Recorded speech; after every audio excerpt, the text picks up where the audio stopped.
3 फरवरी को देर रात्रि को थाना कनरगंज पुलिस को सूचना प्राप्त हुई थी कि थाना क्षेत्र अंतर्गत जो ग्राम है दुल्हिनपुरवा का मौजा नारायणपुर माझा, उसमें एक शिव शंकर दुबे नाम के व्यक्ति को अज्ञात लोगों द्वारा चाकू मार के उनकी हत्या कर दी गई है। इस सूचना पर तत्काल थाना पुलिस एवं उच्च अधिकारियों द्वारा घटनास्थल पर पहुंचकर घटनास्थल का निरीक्षण किया गया।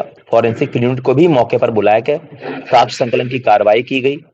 परिजनों द्वारा जो मृतक के पिता हैं उनके द्वारा लिखित तहरीर देकर जो उनके पटीदारी के 5 लोग थे उनको नामजद करते हुए, जो उनकी जमीन के मामले में जिनसे रंजिश चल रही थी उनको नामजद करते हुए हत्या की धाराओं में मुकदमा पंजीकृत किया गया। पुलिस द्वारा घटना की गहनता से जांच की गई। मौके पर जो प्रत्यक्षदर्शी स्वयं को बताया गया, उनके मृतक के छोटे भाई द्वारा, अमरनाथ दुबे के द्वारा, उसके द्वारा यह बताया गया पुलिस को कि वो दोनों भाई रात को खेत पर पानी चलाने जा रहे थे जब कुछ अज्ञात लोगों के द्वारा उन पर ताबड़तोड़ चाकू से हमला कर दिया गया, जिसमें उनके बड़े भाई मारे गए और वो बचकर खेत से वापस निकल आया और गांव में फिर हल्ला गुहार किया। तब तलाश करने पर उनके भाई की डेड बॉडी खेत में मिली।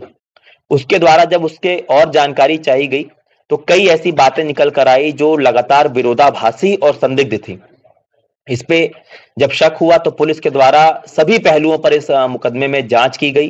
कई टेक्निकल और मैनुअल सुराग पुलिस के हाथ लगे और जब उन सभी को सामने रखकर जो मृतक के छोटे भाई हैं अमरनाथ दुबे, उनसे पूछताछ की गई तो उनके द्वारा पूरी घटना को कारित किया जाना स्वीकार किया गया।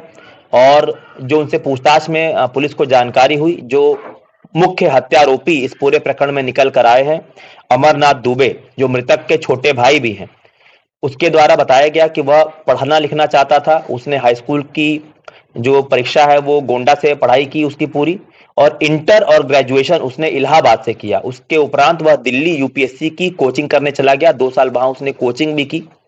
उसका ऐसा कहना है कि घर में जो वित्तीय नियंत्रण है पूरे परिवार में, वो इनके बड़े भाई जो मृतक हैं शिवशंकर दुबे उनका था। और जब भी वो आर्थिक सहयोग मांगता था तो पूर्ण रूप से आर्थिक सहयोग नहीं मिलता था। वो नहीं चाहते थे कि ये पढ़े लिखे या कोई और नौकरी करे, जबकि वो उस पर दबाव डालते थे कि तुम वापस गांव आओ और घर के कामों में ही हाथ बटाओ। इस बात से लगातार वह तनाव में रहता था और क्षुब्ध रहता था। इस बीच लखनऊ आकर भी वो एक नई कोचिंग ज्वाइन करना चाहता था जिसके लिए 1 लाख रुपए की जरूरत थी, और बार बार इस बात को लेकर जब वो तगादा करता था तो उसको डांट दिया जाता था। इन सभी चीजों को लेकर वो तनाव में रहता था और सुनियोजित तरीके से उसने पूरी घटना की ये साजिश रची। और 27 जनवरी को गोंडा से ही कस्बा कनरगंज से उसने एक चाकू खरीदा। 3 दिन बाद 31 जनवरी को उसने एक जगह चक्कू की धार भी तेज कराई, जिसका सीसीटीवी फुटेज भी पुलिस को प्राप्त हुआ। और फिर 3 फरवरी को सुनियोजित तरीके से अपने भाई को रात को वो किसी बहाने से खेत